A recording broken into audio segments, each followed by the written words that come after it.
दोस्तों, हमारे देश में चुनावों का एक बार से फिर माहौल बन रहा है।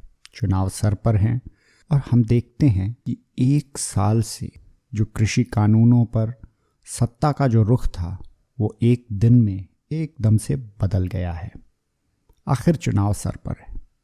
चुनावों की गाथा किस प्रकार से इस देश में आगे बढ़ती है, उसको लेकर प्रसिद्ध व्यंग्यकार हरिशंकर परसाई ने एक मज़ेदार कहानी लिखी थी, भेड़ियाँ और भेड़ें। मैं आपको पढ़कर सुनाता हूँ, ज़रा ध्यान से सुनिएगा। एक बार एक वन के पशुओं को ऐसा लगा कि वे सभ्यता के उस स्तर पर पहुंच गए हैं जहां उन्हें एक अच्छी शासन व्यवस्था अपनानी चाहिए, और एक मत से यह तय हो गया कि वन प्रदेश में प्रजातंत्र की स्थापना हो। पशु समाज में इस क्रांतिकारी परिवर्तन से हर्ष की लहर दौड़ गई कि सुख, समृद्धि और सुरक्षा का स्वर्ण युग अब आया, और वह आया। जिस वन प्रदेश में हमारी कहानी ने चरण धरे हैं उसमें भेड़ें बहुत थी। निहायत नेक, ईमानदार, दयालु, निर्दोष पशु जो घास तक को फूंक फूंक कर खाता है। भेड़ों ने सोचा कि अब हमारा भय दूर हो जाएगा।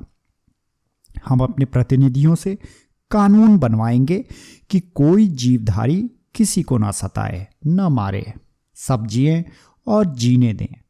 शांति, स्नेह, बंधुत्व और सहयोग पर समाज आधारित हो। इधर भेड़ियों ने सोचा कि अब हमारा संकट काल आया। भेड़ों की संख्या इतनी अधिक है कि पंचायत में उनका बहुमत होगा, और अगर उन्होंने कानून बना दिया कि कोई पशु किसी को न मारे तो हम खाएंगे क्या?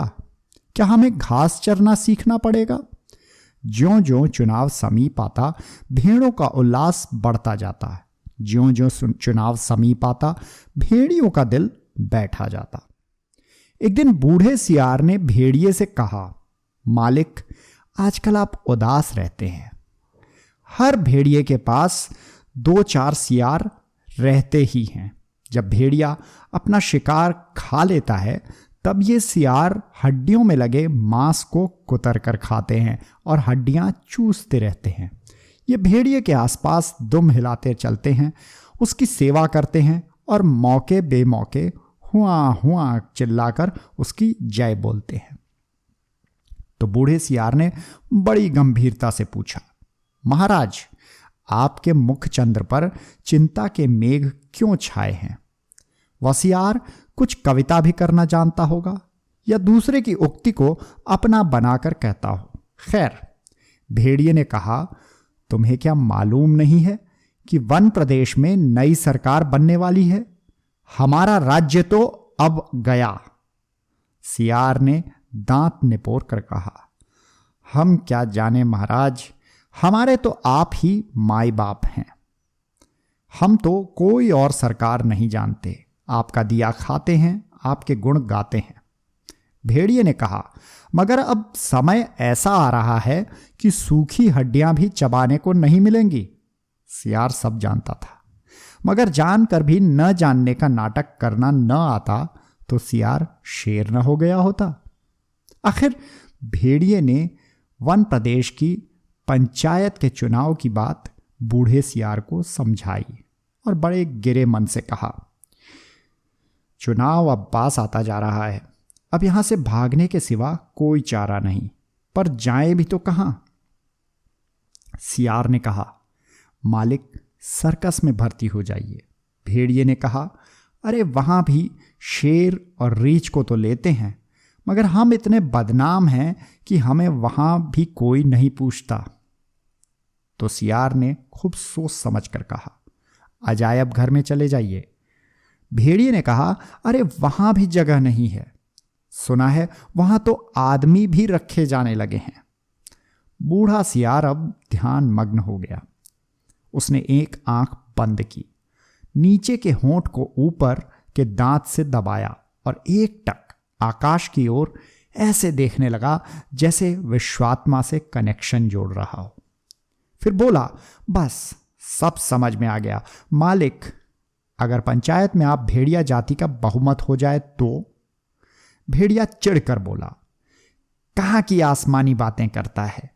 अरे हमारी जाति कुल 10% है और भेड़ें तथा अन्य पशु 90%। भला वे हमें काहे चुनेंगे? अरे कहीं जिंदगी अपने को मौत के हाथ सौंप सकती है? मगर हां, ऐसा हो सकता है तो क्या बात थी। बूढ़ा सियार बोला, आप खिन्न मत होइए सरकार, एक दिन का समय दीजिए, कल तक कोई योजना बन ही जाएगी। मगर एक बात है, आपको मेरे कहे अनुसार कार्य करना पड़ेगा। मुसीबत में फंसे भेड़िए ने आखिर सियार को अपना गुरु माना और आज्ञा पालन की शपथ ली। दूसरे दिन बूढ़ा सियार अपने 3 सियारों को लेकर आया। उनमें से एक को पीले रंग में रंग दिया था, दूसरे को नीले में और तीसरे को हरे में। भेड़िए ने देखा और पूछा, अरे ये कौन है? बूढ़ा सियार बोला, ये भी सियार हैं सरकार, मगर रंगे सियार हैं। आपकी सेवा करेंगे, आपके चुनाव का प्रचार करेंगे। भेड़िए ने शंका की, मगर इनकी बात मानेगा कौन? ये तो वैसे ही छल कपट के लिए बदनाम है। सियार ने भेड़िए का हाथ चूम कर कहा, बड़े भोले हैं आप सरकार। अरे मालिक, रंग रूप बदल देने से तो सुना है आदमी तक बदल जाते हैं, फिर तो ये सियार हैं। और बूढ़े सियार ने भेड़िए का भी रूप बदला, मस्तक पर तिलक लगाया, गले में कंठी पहनाई और मुंह में घास के तिनके खोस दिए और बोला, अब आप पूरे संत हो गए। अब भेड़ों की सभा में चलेंगे, मगर 3 बातों का ख्याल रखना। अपनी हिंसक आंखों को ऊपर मत उठाना, हमेशा जमीन की ओर देखना और कुछ बोलना मत, नहीं तो सब पोल खुल जाएगी।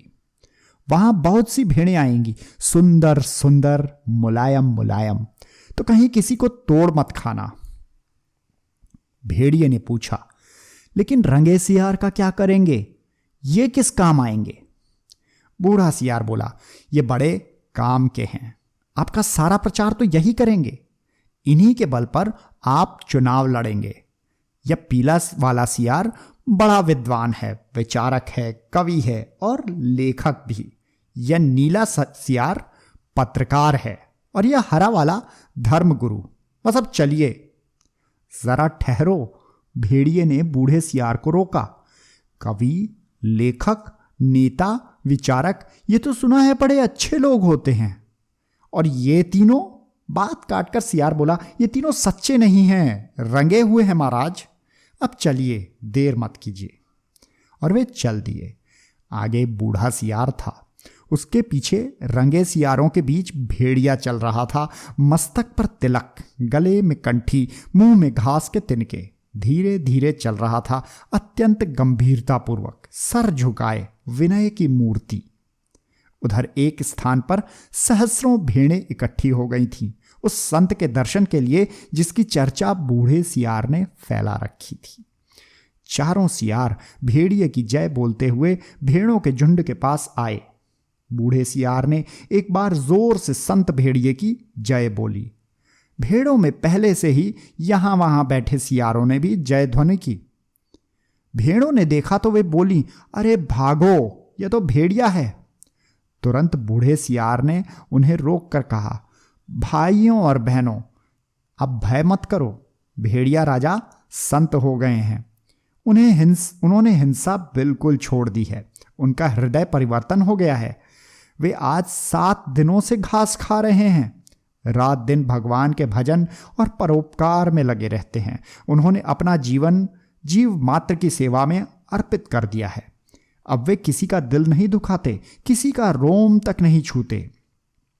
भेड़ों से उन्हें विशेष प्रेम है। इस जाति ने जो कष्ट सहे हैं, उनकी याद करके कभी कभी संतों की आंख में, संत भेड़िया की आंख में आंसू आ जाते हैं। उनकी अपनी भेड़िया जाति ने जो उन अत्याचार आप पर किए हैं, उनके कारण भेड़िया संत का माथा लज्जा से जो झुका है सो झुका ही हुआ है। परंतु अब वे शेष जीवन आपकी सेवा में लगाकर तमाम पापों का प्रायश्चित करेंगे।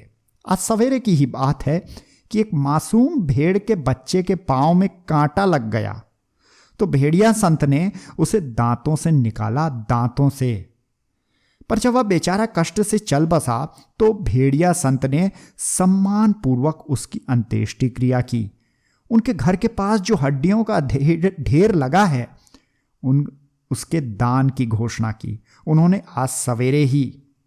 अब तो वह सर्वस्व त्याग चुके हैं। अब आप उनसे भय मत करो, उन्हें अपना भाई समझें। बोलो सब मिलकर संत भेड़िया की जय। भेड़िया जी अभी तक उसी तरह गर्दन डाले विनय की मूर्ति बने बैठे थे। बीच बीच में कभी कभी सामने की ओर इकट्ठी भेड़ों को देख लेते और टपकती हुई लार को गटक जाते। बूढ़ा सियार फिर बोला, भाइयों और बहनों, मैं भेड़िया संत के मुखारविंद से आपको प्रेम और दया का संदेश देने की प्रार्थना करता, पर प्रेमवश उनका हृदय भर गया है और वह गदगद हो गए हैं और भावातिरेक से उनका कंठ अवरुद्ध हो गया है, वे बोल नहीं सकते। अब आप 3 रंगीन प्राणियों को देखिए, आप इन्हें पहचान न पाए होंगे। पहचाने भी कैसे? ये इस लोक के जीव तो हैं ही नहीं, ये स्वर्ग के देवता हैं जो हमें सदुपदेश देने के लिए पृथ्वी पर उतरे हैं। ये पीले विचारक हैं, कवि हैं, लेखक हैं, नीले वाले नेता हैं, स्वर्ग के पत्रकार हैं और हरे वाले धर्मगुरु हैं। अब कविराज आपको स्वर्ग संगीत सुनाएंगे। हां कवि जी, पीले सियार को हुआ हुआ के सिवा कुछ और तो आता नहीं था, हुआ हुआ चिल्ला दिया। शेष सियार भी हुआ हुआ बोल पड़े। बूढ़े सियार ने आंखों के इशारे से शेष सियारों को मना कर दिया और चतुराई से बात को यूं कहकर संभाला, भाई कवि जी तो कोरस में गाते हैं, पर कुछ समझे आप लोग? कैसे समझ सकते हैं? अरे कवि जी की बात आप सबकी समझ में आ जाए तो वह कवि काहे का? उनकी कविता में शाश्वत के स्वर फूट रहे हैं। वे कह रहे हैं कि जैसे स्वर्ग में परमात्मा, वैसे ही पृथ्वी पर भेड़िया है। हे भेड़िया जी महान, आप सर्वव्यापक हैं, सर्वशक्तिमान हैं। प्रातः आपके मस्तक पर तिलक करती है और सांझ को उषा आपका मुख चूमती है। पवन आप पर पंखा करता है और रात्रि आपकी ही ज्योति लक्ष लक्ष खंडित होकर आसमान में तारे बनकर चमकती है। हे विराट, आपके चरणों में इस क्षुद्र का प्रणाम है। फिर नीले रंग के सियार ने कहा, निर्बलों की रक्षा बलवान ही कर सकते हैं। भेड़ें कोमल हैं, निर्बल हैं, वे अपनी रक्षा नहीं कर सकती। भेड़िए बलवान हैं, इसलिए उनके हाथों में अपने हितों को छोड़कर निश्चिंत हो जाओ, वे भी तुम्हारे भाई ही हैं। आप एक ही जाति के हो, तुम भेड़िया तुम भेड़ व भेड़िया, कितना कम अंतर है। और बेचारे भेड़िया को व्यर्थ में ही बदनाम कर दिया गया है कि वह भेड़ों को खाता है। अरे खाते और हैं, हड्डियां उनके द्वार पर फेंक जाते हैं, ये व्यर्थ में बदनाम होते हैं। तुम लोग पंचायत में बोल भी नहीं पाओगे, भेड़िए बलवान होते हैं। यदि तुम पर कोई अन्याय होगा तो डटकर लड़ेंगे। इसलिए अपने हित की रक्षा के लिए भेड़ियों को चुनकर पंचायत में भेजो। बोलो संत भेड़िया की जय। फिर हरे रंग के धर्मगुरु ने उपदेश दिया, जो यहां त्याग करेगा वह सब उस लोक में पाएगा, जो यहां दुख भोगेगा वह वहां सुख पाएगा, जो यहां राजा बनाएगा वह वहां राजा बनेगा, जो यहां वोट देगा वह वहां वोट पाएगा। इसलिए सब मिलकर भेड़िए को वोट दो। वे दानी हैं, परोपकारी हैं, संत हैं, मैं उनको प्रणाम करता हूं। यह एक भेड़िए की कथा नहीं है, यह सब भेड़ियों की कथा है। सब जगह इस प्रकार प्रचार हो गया और भेड़ों को विश्वास हो गया कि भेड़िए से बड़ा उनका कोई हित चिंतक, कोई हित रक्षक नहीं है। और जब पंचायत का चुनाव हुआ तो भेड़ों ने अपने हित रक्षा के लिए भेड़िए को चुना और पंचायत में भेड़ों के हितों की रक्षा के लिए भेड़िए प्रतिनिधि बनकर गए। और पंचायत में भेड़ियों ने भेड़ों की भलाई के लिए पहला कानून यह बनाया, हर भेड़िए को सवेरे नाश्ते के लिए भेड़ का एक मुलायम बच्चा दिया जाए। दोपहर में भेड़ भोजन में एक पूरी भेड़ और शाम को स्वास्थ्य के ख्याल से कम खाना चाहिए, इसलिए आधी भेड़ दी जाए। तो ये थी प्रसिद्ध व्यंग्यकार हरिशंकर परसाई की भेड़ और भेड़िए, इस देश की राजनीति पर एक जबरदस्त कटाक्ष।